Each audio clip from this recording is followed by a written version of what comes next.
Streamlining time-consuming mechanics helps players focus their time on activities and gameplay that they enjoy more. This keeps people playing the game. Wuthering Waves' version 1.1 and the release of Mount Firmament brought with it some of the most incredible quality of life buffs in the game, with many features directly focused on player feedback. Specifically, there's been huge strides made to improve player resources through credits, Echo experience, and Echoes themselves. Today we'll be going over the biggest upgrades and how you can unlock them. As a bit of forewarning, you'll have to complete a fair portion of 1.1's story and explore a significant amount of Mount Firmament, the new zone, to fully unlock these benefits. We'll start off with the most easily accessible quality of life, which can be found at any synthesizer on the map. All of your blue and purple tuners can now be upgraded to the next tier at a rate of 5-to-1. Considering how fast players were able to unlock gold echoes, this is an amazing addition to the game that lets us use up that massive stockpile we had in 1.0. There's now a reason to purchase these lower level tuners from reward shops as well, like those for hologram bosses, as those can eventually end up as gold tuners. The next fantastic addition is the ability to craft green and blue echo experience tubes in exchange for the new ore found in Mount Firmament, fluorite. There are up to 82 spawns of fluorite available across Firmament, and I highly suggest using some kind of interactive map tool along with your sensor gadget to grab these ores. The waypoint directly in front of the new weekly boss is a fantastic location to quickly build a stockpile. You'll be able to craft up to 8 of each tube a week, which requires a player to farm about 72 total fluorite to maximize their experience gains.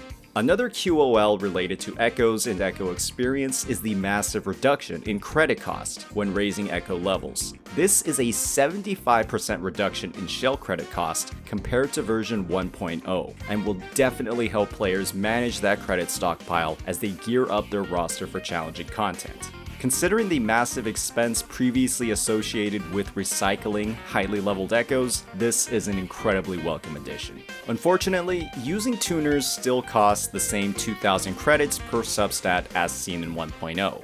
However, since an echo can only be tuned 5 times, this makes the maximum shell credit cost only 10,000 credits per echo, which is pretty manageable. Our next and arguably the most impactful benefit to dedicated players are the 3 new types of food introduced in version 1.1. These food items are absolutely incredible. The first dish, stuffed tofu, will increase the materials you gain from defeating enemies by 50% in the overworld. For those grinding ascension mats from the 3 main factions, this can dramatically decrease the amount of time players spend to build up a character. The recipe for this dish is the easiest to acquire out of the new additions. You can grab it from the souvenir shop in Mount Firmament for the low cost of 20 wood fragments, which you can gain from just exploring across the world. Crafting the dish, on the other hand, is a bit more complicated. You'll need advanced cooking materials like clear soup and tofu, which can be tedious to craft given all of the individual ingredients. You'll also require a time-gated resource, the purple or premium incense oil. There is a weekly limit of 10 for this ingredient purchased from Mahe's shop in Jinzhou. This premium cooking ingredient can also be used in other recipes, like lemon braised pork. This dish increases your echo drop rate by 20%, bringing your baseline echo drop chance from 20 to 24. You can also acquire this from the souvenir shop as well. 4% as an overall increase is good, but not the greatest improvement ever.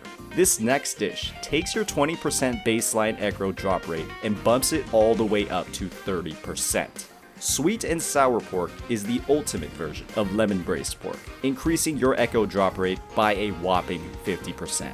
Players can grab this recipe from exploring Mount Firmament after reaching level 4 on their Windchimer delivery. Players can advance their Windchimer level by attacking and destroying wind chimes located across Mount Firmament's map. Like I mentioned before with the fluorites, it's highly recommended to use an interactive map or some other resource to locate these wind chimes across your exploration. I also highly recommend bringing a pistol character across your exploration, as many of these wind chimes are either hanging from trees or on top of cliffs. Any aimed shot from a pistol from any distance will collect these wind chimes, saving you a ton of potential backtracking across your exploration.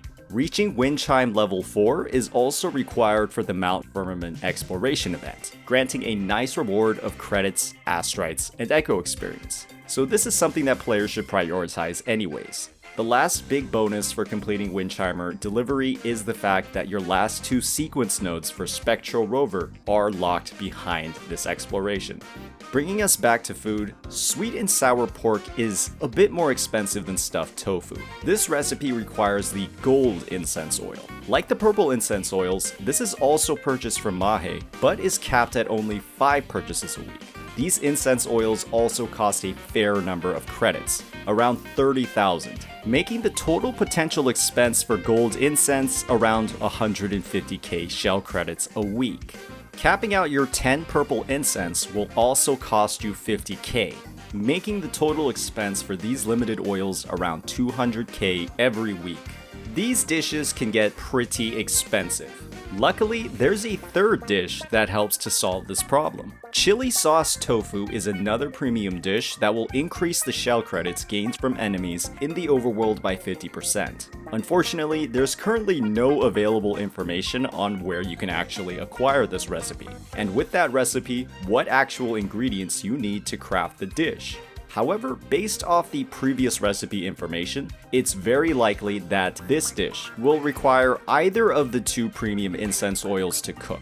Depending on where a player is in their progression and what resource they're lacking, they'll have a fantastic option to help streamline their grind. I'm personally very short on shell credits, so I am desperately looking for the source of this chili sauce tofu recipe. Those lacking in echoes, on the other hand, can give their farming a fantastic boost through sweet and sour pork, while those lacking in ascension materials can easily build up that store of stuffed tofu. Once the location and ingredients of chili sauce tofu are known, I'll update both the description and the pinned comment of this video. If you know where and how to acquire this recipe, please let us know in the comments. Hopefully, this overview was helpful in highlighting some of the greatest QOL updates across version 1.1. If there are any big ones that you found that you think I've missed, please share that information and let me know in the comments.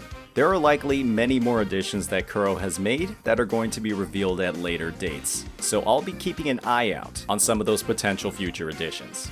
My experience with 1.1 has been amazing thus far, and I'll be looking to share more guides on the new content, specifically its characters, in the near future.